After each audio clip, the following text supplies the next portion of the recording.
പുറത്തേക്കൊക്കെ പോകുമ്പോൾ ഗിഫ്റ്റ് അന്നൊക്കെ ഒത്തിരി ഗിഫ്റ്റുകൾ കൊണ്ടുവന്ന് തരും. ആ, ആ. ഇന്നെങ്ങനെയാന്ന് ഇപ്പം ഞാൻ അധികം പ്രോഗ്രാംസിന് പോവാറില്ല, അതുകൊണ്ട് എങ്ങനെയാണെന്ന് അറിയില്ല. അപ്പം അന്നൊക്കെ ഗോൾഡ് വാച്ചസ്, ബാഗ്സ്, അങ്ങനെ ഒത്തിരി നല്ല നല്ല ഗിഫ്റ്റൊക്കെ കൊണ്ടുവന്ന് തരും. അങ്ങനെയൊക്കെ വന്ന് പ്രപ്പോസലൊക്കെ ഉണ്ടായിട്ടുണ്ട്. ഉം, സിംഗപ്പൂരിൽ നിന്നൊക്കെ അങ്ങനെ 2-3 പേര് വന്നിട്ടുണ്ട്. ഉം. സിലോൺ അവിടെ നിന്നൊക്കെ വന്നിട്ടുണ്ട്. സിലോണിൽ നിന്നൊക്കെ എന്തായാലും ആൾക്കാർ വന്നെങ്കിൽ ഇവിടെ നിന്ന് ഒരുപാട് പ്രപ്പോസൽസ് വന്നിട്ടുണ്ടാവും. ഇവിടെ നിന്നുണ്ട്, ആ, ഇവിടെ നിന്നുണ്ട്, നാട്ടിൽ നിന്നുണ്ട്, കുറെ പ്രമുഖരൊക്കെ ഉണ്ടാവും. ഉണ്ടാവും, ഉം. ഉണ്ടായിരുന്നു. ആ, ചേച്ചി ഇതൊക്കെ എന്നാ എഴുതുക? അയ്യോ ഞങ്ങക്ക് പ്രമുഖരെ വേണ്ട. പേരറിയാൻ വേണ്ടിട്ടല്ല, ചേച്ചി ഇതൊക്കെ ഒന്ന് റെക്കോർഡിക്കലാക്കണ്ടേ? എഴുതണ്ട, ആ, എഴുതാതിരിക്കണ നല്ലത്. ആ, പക്ഷെ മക്കള് സമ്മതിക്കണില്ല. ആ. പിന്നെ ഷിജോ പറയപ്പോഴും ഉം. ചേച്ചി എഴുതണം. അതെ അതെ, എഴുതാം, എന്ന് എഴുതും. പ്രപ്പോസലിന്റെ കാര്യം അല്ലെങ്കിലും ഉം.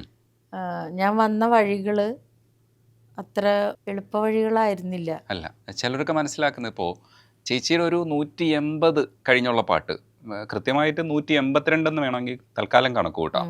182ാമത്തെ പാട്ടാണ് ചിന്ന ചിന്ന ആശയം. എന്നിട്ട് ചേച്ചി ചിലരൊക്കെ മനസ്സിലാക്കുന്നത് ചേച്ചിയുടെ ആദ്യത്തെ പാട്ട് ചിന്ന ചിന്ന ആശയം എന്നാണ്. അതിനു മുമ്പ് ചേച്ചി പാടി തകർത്ത് കഴിഞ്ഞു, എന്നിട്ടാണ് ചിന്ന ചിന്ന ആശയം റോജ പാടും. ഞാനൊരു 10,000 പാട്ടുകൾക്ക് മേലെ നാട്ടിൽ പാടിയതിന്, സിനിമയല്ല, non filmy songs, devotional, Christian devotional, Hindu devotional, മാപ്പിളപ്പാട്ടുകൾ, ഭജൻസ്, ഡ്രാമ സോങ്സ്, അങ്ങനെ കുറേ റെക്കോർഡിങ്സ് പാടിയിട്ടുണ്ട്. അത് ഞാൻ പറഞ്ഞില്ലേ, 84 തുടങ്ങി ഞാൻ സ്റ്റുഡിയോയിലാണ്. 91 വരെ, 91 ജാനുവരി ഇവിടുന്ന് ഞാൻ പോകുന്നതിൻ്റെ തലേ ദിവസം വരെ ഞാൻ സ്റ്റുഡിയോയിലാണ് ഫുൾ ടൈം. എത്രയോ പാട്ടുകൾ പാടിയിട്ടുണ്ടാവും, എണ്ണം ഞാൻ എഴുതി വെച്ചിട്ടില്ല. എഴുതി കുറേ ബുക്കുകളൊക്കെ അങ്ങനെ നഷ്ടപ്പെട്ടു. എത്ര പാടി എന്ന് ചോദിച്ചാൽ അതിനൊരു കണക്ക് പറയാൻ സത്യത്തിൽ എനിക്കറിയില്ല.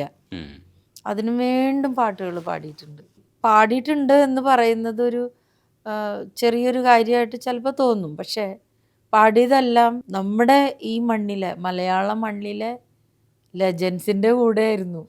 പക്ഷെ അതെനിക്ക് അന്നറിയില്ലായിരുന്നു. അർജുന മാഷ്, ജെറിയമൽ Dev sir, Perumbavoor G sir, Kalavoor ബാലൻ സാറ്, രാഘവ് മാഷ്, വിദ്യാധരൻ മാഷ്, ഫ്രാൻസിസ് വലപ്പാട്, സുരേന്ദ്ര മാഷ്, അങ്ങനെ ഒരുപാട് മ്യൂസിക് ഡയറക്ടേഴ്സ്. എനിക്കറിയില്ല അത്രമാത്രം മ്യൂസിക് ഡയറക്ടേഴ്സിൻ്റെ കൂടെ ഞാൻ വർക്ക് ചെയ്തിട്ടുണ്ട്. ഇവരൊക്കെ ഏറ്റവും പ്രഗത്ഭരായിരുന്നു എന്നുള്ളത് ഇപ്പോൾ ഈ ശബ്ദമൊക്കെ പോയതിന് ശേഷമാണ് എനിക്ക് മനസ്സിലാവുന്നത്. സത്യം, എനിക്കറിയില്ലായിരുന്നു ഇവരൊക്കെ ഇത്രയും മഹാന്മാരാണ് എന്നുള്ളത്. ചിന്ന ചിന്ന ആശയം ഒന്ന് പാടുക ചേച്ചി. മല്ലികை பூவாய் மாறிவிட ஆசை, தென்றலை கண்டு மாலையிட ஆசை, மேகங்களை எல்லாம் தொட்டுவிட ஆசை, சோகங்களை எல்லாம் விட்டுவிட ஆசை, கார்குழலில் உலகை கட்டிவிட ஆசை, சின்ன சின்ன ஆசை, சிறகடிக்கும் ஆசை, முத்து முத்து ஆசை, முடிந்து வைத்த ஆசை. ചേച്ചി ശബ്ദം നഷ്ടപ്പെട്ടതിന് ശേഷവും റഹ്മാൻ സാറ് പാട്ട് പാടിക്കാൻ ശ്രമിച്ചിട്ടുണ്ട്. അത്തരമൊരു അനുഭവം ചേച്ചി പറഞ്ഞു. പാടുന്നില്ല എന്ന് പറഞ്ഞപ്പോൾ ഹലോ പറഞ്ഞത് എങ്ങനെയാണ്, ആ ശബ്ദം ഉണ്ടെങ്കിൽ പിന്നെ പാടിക്കൂടെ എന്ന് ചോദിച്ചു. സാങ്കേതികമായി കൂടെ റഹ്മാൻ സാറ് കുറച്ചുകൂടെ മുൻപോട്ട് പോയത് കൊണ്ടാണ് അന്ന് അത് പാടിപ്പിക്കാനൊക്കെ കഴിഞ്ഞത്, അല്ലെങ്കിൽ പറയിപ്പിച്ച് പാട്ടായിട്ട് എടുക്കാൻ കഴിഞ്ഞത്. അതിന് ട്രൈ ചെയ്യുന്ന സമയത്ത് ചേച്ചി, റഹ്മാൻ സാറ് ശരിക്കും ബുദ്ധിമുട്ടിയായിരിക്കാം ഒരു പക്ഷേ അത് കൈകാര്യം ചെയ്തത്. കാരണം ഇത്രയും നല്ലൊരു സിംഗറിനെ ഈ രീതിയിൽ കൈകാര്യം ചെയ്യേണ്ടി വരുന്നത് ഒരു ബുദ്ധിമുട്ടായി തോന്നിയേക്കാം. എങ്ങനെയായിരുന്നു ആ റെക്കോർഡിംഗ്? എനിക്കറിയില്ല സത്യത്തിൽ. ഞാൻ അവിടെ വിഷമിച്ച് നിന്ന് പാടി, അത്ര എനിക്കറിയുള്ളൂ. മറുഭാഗത്ത് എന്ത് നടക്കണു എന്നുള്ളത് നമുക്കറിയില്ല. നമുക്ക് ജസ്റ്റ് ഗ്ലാസിൻ്റെ ഉള്ളിൽ ഇങ്ങനെ കാണാം. എനിക്കൊട്ടും ടെൻഷൻ തന്നിട്ടേ ഇല്ല സാറ്.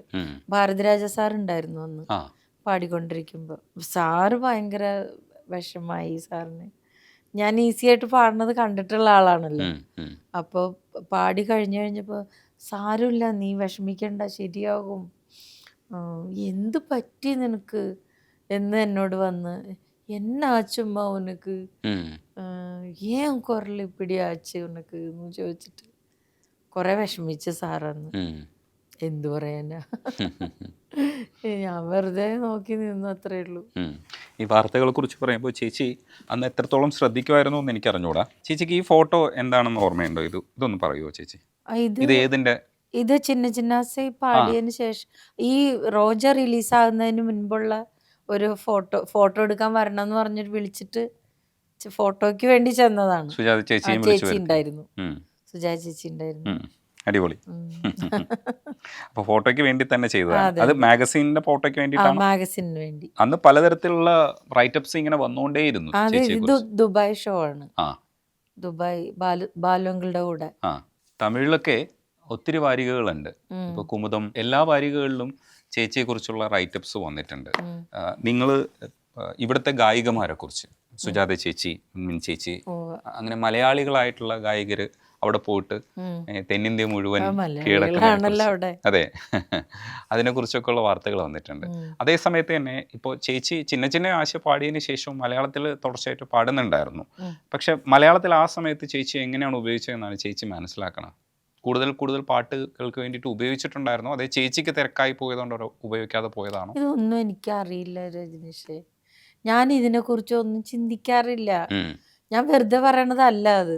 എൻ്റെ ചിന്തകളൊന്നും ആ വഴിക്കൊന്നും നീങ്ങാറേ ഇല്ല. ഉം, ഉം, എന്നെ വിളിച്ചാൽ ഞാൻ പോയി പാടും. ഞാൻ പറഞ്ഞില്ലേ, ഇപ്പോൾ റെക്കോർഡിംഗ് ഇല്ല എങ്കിലും എനിക്ക് വേറെ തരത്തിലുള്ള തിരക്കുകളുണ്ട്. ഉം. പ്രോഗ്രാംസിൻ്റെ തിരക്കുകൾ, ഫോറിൻ ടൂറുകൾ. അന്ന് അങ്ങനെയായിരുന്നു. എത്രാമത്തെ പാസ്പോർട്ടാന്ന് എനിക്കറിയില്ല ഇപ്പോഴത്തെ. ഉം, ഉം, അത്രമാത്രം ഞാൻ യാത്ര ചെയ്തിട്ടുണ്ട്. ഉം, അപ്പോൾ 24 വയസ്സിനുള്ളിൽ ഈ 3 വർഷം ഞാൻ എത്ര പ്രാവശ്യം ട്രാവൽ ചെയ്തെന്ന് നോക്കി പറയേണ്ടി വരും. അത്രമാത്രം ഷോസ് ഉണ്ടായിരുന്നു ആ സമയത്ത്. ഉം. ജോയ് ചേട്ടനെ കുറിച്ച്, ജോയ് മാത്യു കീബോർഡിസ്റ്റ് ആണ്. പുള്ളിയെ കണ്ടുമുട്ടിയതും ഇഷ്ടപ്പെട്ടതാണോ, അല്ലാതെ നേരിട്ട് സ്ട്രൈറ്റ് മാരേജ് ആയിരുന്നോ? ഞാൻ ചേട്ടനെ കാണുന്നത് 87-ലാണ്. ഉം, ഉം, കാണുന്നതെന്ന് പറഞ്ഞാൽ ഞങ്ങളുടെ ഒരു ചെറിയ ഓർക്കസ്ട്ര ആലുവയിലുണ്ടായിരുന്നു. ഉം, ഓർക്കസ്ട്രയുടെ ഓണർ ഡേവിഡാണ് ഡ്രംസ് ഉം, പ്ലേ ചെയ്യണത്. ഡേവിഡ് ഭയങ്കര മിടുക്കനാണ്. എന്ന് വെച്ചാൽ ഒരുപാട് ആർട്ടിസ്റ്റുകളെ പൊക്കിക്കൊണ്ടുവന്ന ആളാണ് ഉം. ഡേവിഡ് അവിടെ ഒരു കുഞ്ഞ് ഓർക്കസ്ട്ര തുടങ്ങി. അപ്പം അതിൽ വായിക്കാൻ വേണ്ടിയിട്ട് ചേട്ടൻ വന്നത്. ഉം. അപ്പം ചേട്ടൻ്റെ അപ്പച്ചൻ ഭയങ്കര പാട്ട് ഇഷ്ടമുള്ള ആളാണ്. ചേട്ടൻ വരുമ്പോൾ ചേട്ടൻ്റെ അപ്പച്ചനും ഉണ്ടാവും. ഉം, ഉം, ഉം. അങ്ങനെ എൻ്റെ അപ്പച്ചനുമായിട്ട് ഭയങ്കര ക്ലോസ് ആയി. ഞങ്ങൾ പ്രോഗ്രാമിന് മുമ്പ് യാത്ര ചെയ്യുമല്ലോ. ഇപ്പം ഇന്ന് ഇവിടെ റിഹേഴ്സൽ കഴിഞ്ഞിട്ട് സ്റ്റേജ് ചിലപ്പോൾ ഒരു 4 മണിക്കൂർ ദൂരത്തുള്ള ഏതെങ്കിലും ഒരു സ്റ്റേജ് ആയിരിക്കും. അപ്പം അത്രയും സമയം നമുക്ക് ചിലവഴിക്കാനുണ്ടല്ലോ. അപ്പം ഞങ്ങളൊക്കെ ഇങ്ങനെ വർത്താനം ഒരു ഫാമിലി പോലെയാണ് ആ ഗ്രൂപ്പ്. അപ്പം അങ്ങനെ ഞങ്ങൾ വർഷങ്ങളോളമുള്ള പരിചയമുണ്ട്. പക്ഷേ ഞങ്ങളുടെ വീട്ടിൽ ആങ്ങളമാരില്ല എനിക്ക്. അപ്പം ഞാനും എൻ്റെ ചേച്ചിയും ഈ ഓർക്കസ്ട്രയിൽ പാടുന്നുണ്ട്. അപ്പോൾ ചേച്ചി ഞാനും ഉണ്ടാവും, അപ്പച്ചനുണ്ടാവും. അവിടുത്തെ അപ്പച്ചനും ചേട്ടനും ഉണ്ടാവും. അതുപോലെ കുറേ ആർട്ടിസ്റ്റുകളുണ്ട്. അപ്പം ഞങ്ങൾ എല്ലാവരും ഒരു ഫാമിലി പോലെയാണ്. അതിൽ എന്താ പറയുക, പ്രേമമോ അതൊന്നുമില്ല.